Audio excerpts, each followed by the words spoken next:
Sur les événements de décembre 1962. Alors les événements de décembre 1962 sont assez faciles à résumer, même si on désinforme. Hein. D'abord, on n'enseigne pas l'histoire véritable du pays à nos enfants. Par exemple, on dit partout que Senghor est le père de l'indépendance du Sénégal et que c'est lui qui a créé le premier État, qui était d'ailleurs un État digne du nom. C'est une contre-vérité. Les actes de transfert de compétences, comme on l'appelait à l'époque, entre la République française, représentée par Michel Debré, et la Fédération du Mali, ont signé pour la Fédération du Mali le président Modibo Keïta, président de l'Assemblée fédérale, et le président Mamadou Dia. Ce sont eux qui ont signé. Senghor n'apparaît nulle part. Vous voyez? Donc s'il y a père de l'indépendance, c'est Mamadou Dia. C'est pas Senghor. Deuxièmement, il était le président du conseil du gouvernement, enfin vice-président d'abord pendant la période loi cadre, de 56 à 60, puis premier président du conseil du gouvernement, donc premier ministre de la République dans un régime parlementaire. Donc il avait les pleins pouvoirs. C'est donc lui qui a dirigé la construction de l'État du Sénégal de 58, disons, à 62, à décembre 62. Voilà. De la même manière, on dit qu'il a tenté un coup d'État contre Senghor et que Senghor a réussi à déjouer le coup d'État. C'est une autre contre-vérité. En vérité, Senghor et les Français, encore une fois, ont monté un complot, une conspiration pour renverser Mamadou Dia à la faveur d'un vote d'une prétendue motion de censure hors des locaux du Parlement. Voilà. Et la manœuvre était cousue de fil blanc. Les compagnons de Mamadou Dia l'avaient averti, notamment le ministre de l'Intérieur, Valdiodio Ndiaye, et le ministre du Travail, je crois, de la fonction publique, Ibrahima Massar, mais aussi le ministre du Développement rural, Joseph Mbaye, qui vont tous être d'ailleurs inculpés, jugés et condamnés avec lui, incarcérés à Kédougou. Et ils ont en fait laissé l'initiative à Senghor, qui en bon jésuite les a manœuvrés en jouant sur la confiance totale que lui faisait Mamadou Dia. Vous voyez? Vous savez, on dit qu'on n'a pas le droit d'être naïf en politique. Mais il est difficile d'être un patriote africain en étant machiavélique. C'est incompatible. Beaucoup de gens vous disent que la politique et l'éthique ne vont pas ensemble. Eh bien, pour nous, la politique sans éthique, c'est de la politique aérienne. C'est pas de la politique. Mais bon. Mais est-ce que le bicéphalisme n'était pas à l'origine de... C'est une légende. C'est une légende. Parce qu'en vérité, comme le Mamadou Dia l'a expliqué lui-même, je vous recommande de voir ce film de William Bay qui s'appelle Président Dia, il avait les pleins pouvoirs. Et le président du conseil. En tant que chef de l'exécutif. C'était lui. Il n'avait pas besoin de faire un coup d'État, il avait tous les pouvoirs. Il l'a très bien expliqué. Mais Senghor s'est servi de cette légende du bicéphalisme pour justifier a posteriori non pas seulement son coup fourré contre son compagnon Mamadou Dia, mais aussi pour prendre les pleins pouvoirs dans la nouvelle constitution de 1963, éliminer toute opposition, qu'elle soit parlementaire ou extra-parlementaire. Il a interdit successivement tous les partis politiques, à commencer par ceux de Cheranta. Mamadou Dia ayant été le premier à dissoudre le PAI. Oui, c'était une erreur aussi de ça. C'était une erreur, mais moi je le sais par les confidences de Kédougou, il y a un seul ministre qui, lors de cette délibération, s'est opposé à l'interdiction du PAI, c'est Ibrahima Massar, qui a voté contre l'interdiction, la dissolution du PAI. Mais Senghor, à la suite de ça, a installé un parti unique de fait, alors que la Constitution prévoyait le multipartisme.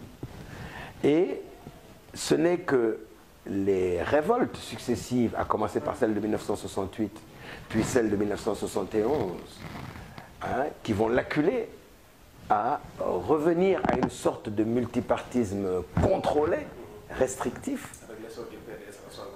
En fait, avec le montage du PDS à l'initiative de Senghor.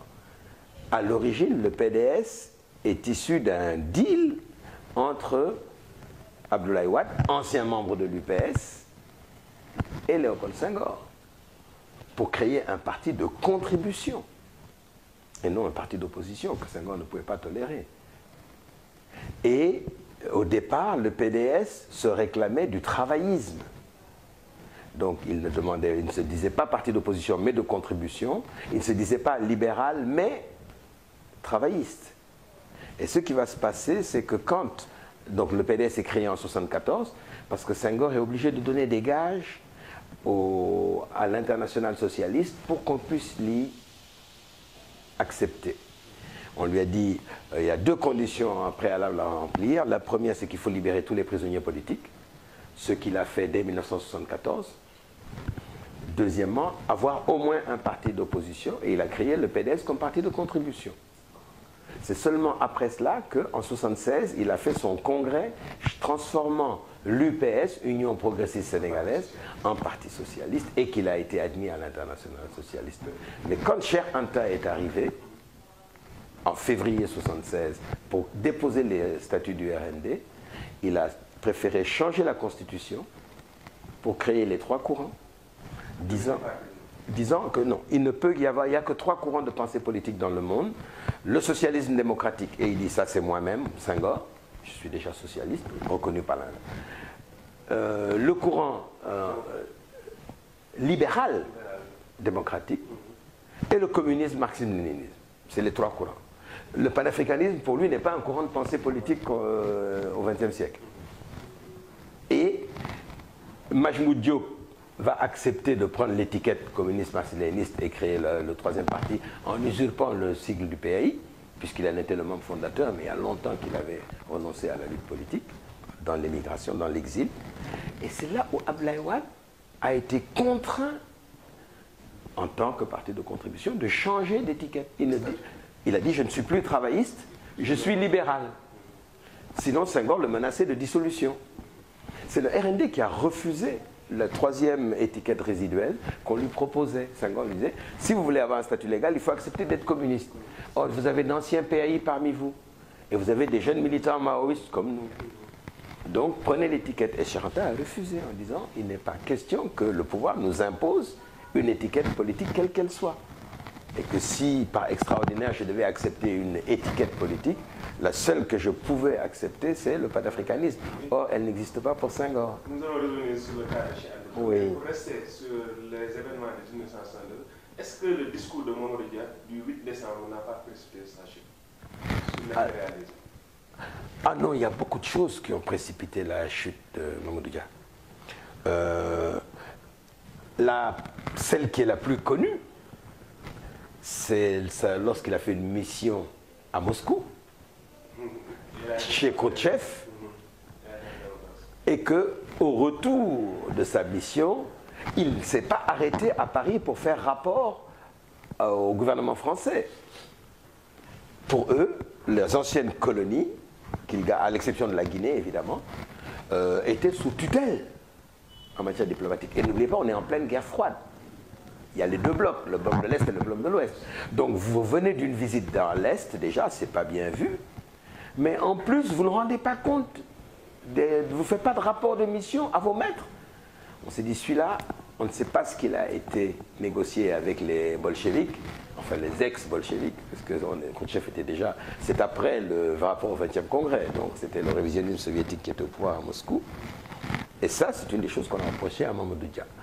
Une autre chose qui est apparue a posteriori, moi je ne le savais pas à l'époque et ils m'en ont jamais parlé, mais je l'ai lu dans l'ouvrage de Roland Collin, c'est la lettre incendiaire qu'en tant que président du Conseil de gouvernement, il a adressée à son homologue français, le Premier ministre Michel Debré, après l'explosion atomique de Reagan, dans le sud algérien. Il faut voir cette lettre. Il paraît que Debré a failli faire une crise d'apoplexie en se disant, mais qui c'est ce négrillon qui se permet de nous donner des leçons? Et il lui faisait valoir que la radioactivité qui résultait de ces explosions atomiques sur notre continent compromettait la sécurité physique des populations sahariennes et sahéliennes. Vous voyez, ce courage politique et ce sens patriotique qui caractérisait Mamadou Dia était très, très, très mal vu des maîtres français de l'époque. Et c'est tout ça qu'on lui a fait payer. En plus, il avait déjà fait venir le père Lebré pour mettre en route son plan de développement. Et vous savez que c'était un partisan de ce qu'ils appelaient le socialisme autogestionnaire, par opposition au socialisme d'État des pays du bloc dit communiste.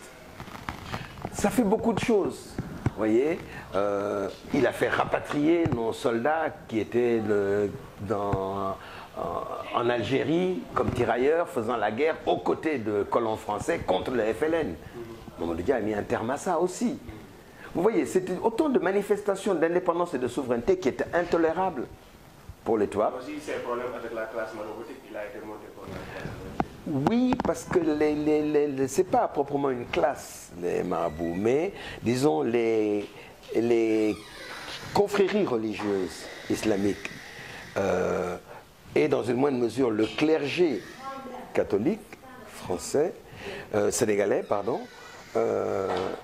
voyait d'un mauvais œil un nouveau dirigeant qui ne voulait pas perpétuer le système mis en place par les colons. Toujours dans ce livre de Roland Collin, Sénégal, notre pirogue, hein, au soleil de la liberté, c'est ça le sous-titre là. Mais il vous raconte, par exemple, lui il était directeur de cabinet de Mamadou Dia, mais avant ça il était dans le cabinet du gouverneur général de l'AOF. Vous savez que le dernier gouverneur général de l'AOF c'était Pierre Messner. Eh bien, il raconte comment on prépare le Magal de Touba et le Gamou de Tivaouane au palais du gouverneur général. C'est un événement d'État, financé par les colons. Vous voyez, avec tout ce que l'on voit se perpétuer des décennies plus tard avec les différents présidents. La distribution d'argent, les subventions en nourriture, les fournitures d'aliments et de poissons, y compris les liqueurs évidemment. Tout, vous voyez tout le scénario. Nekete, ça, c'est une tradition coloniale qu'on a perpétuée. Et en fait, c'est depuis la défaite militaire des résistants historiques du 19e siècle et la soumission des chefs religieux qui ont pris leur succession. Parce qu'au départ, les Ahmadou Bamba ont résisté aux colons avant de finalement se soumettre. On peut dire que Mamadou Dia fut une perte pour le Sénégal. Ah oui, mais Mamadou Dia a été victime exactement du même phénomène que les Lumumba. Et Sankara. Sankara, c'est beaucoup plus tard, mais à l'époque. C'est venu sur Olympio. Modibo. Ils n'ont pas réussi, mais ils ont tout fait. Mais ils ont réussi à renverser Nkrumah dès 66, Modibo en 68, ils ont assassiné Olympio en 63. Lumumba, on lui a donné 6 jours avant de lui coller la fuiterie de la force publique. Et 6 mois après, il était mort et dissous dans l'acide avec ses compagnons. On peut multiplier, comment il s'appelle, Ngwabi, au Congo, après qu'ils aient renversé Fulbert Yulu, l'agent du néocolonialisme. Barthélemy Boganda, ce qu'on appelle Obangi Chari, actuelle République centrafricaine, Thibaut Bakary, au Niger, et toute la pléiade des dirigeants historiques de l'UPC au Cameroun, depuis Oumniobé, n'est-ce pas, jusqu'à Osende Afana, en passant par Félix Mounier, Ernest Mwandié, bref, tous les chefs historiques de l'Union des populations du Cameroun. On les a... Et puis c'est des massacres de masse, hein, quand il faut. Si on peut neutraliser le mouvement en tuant une seule personne, c'est ce qu'on exécute. Mais quand il faut réprimer en masse et faire des dizaines, des centaines, des milliers de morts, voire des dizaines de milliers de morts, la France n'a jamais hésité à le faire. Le massacre emblématique inaugural, c'est Tcharoy 44. À ce moment-là, la Deuxième Guerre mondiale n'est même pas achevée, le nazisme n'est même pas vaincu. Ils ont tué des centaines d'anciens combattants sortant des camps de prisonniers allemands. Ensuite, vous avez donc Tcharoy 44, Sétif également 45, le jour de la capitulation de l'Allemagne, le 8 mai. les Français, les colons d'Algérie se sont mis à massacrer les Algériens à Sétif et à Delmas. On a dit 45 000 morts. 46, c'est les bombardements d'Indochine contre Haïphong. 47, c'est les 100 000 morts de Madagascar.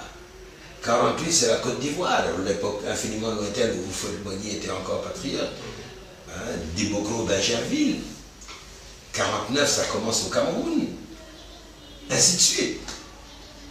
Jusqu'en 94, avec le génocide rwandais, l'attentat de Kigali. Hein, ou avant ça, vous avez Ouvéa 88 en Nouvelle-Calédonie, n'est-ce pas, où ils ont grillé au lance-flammes l'adjoint de Tibaou, hein, Eloi Machoua.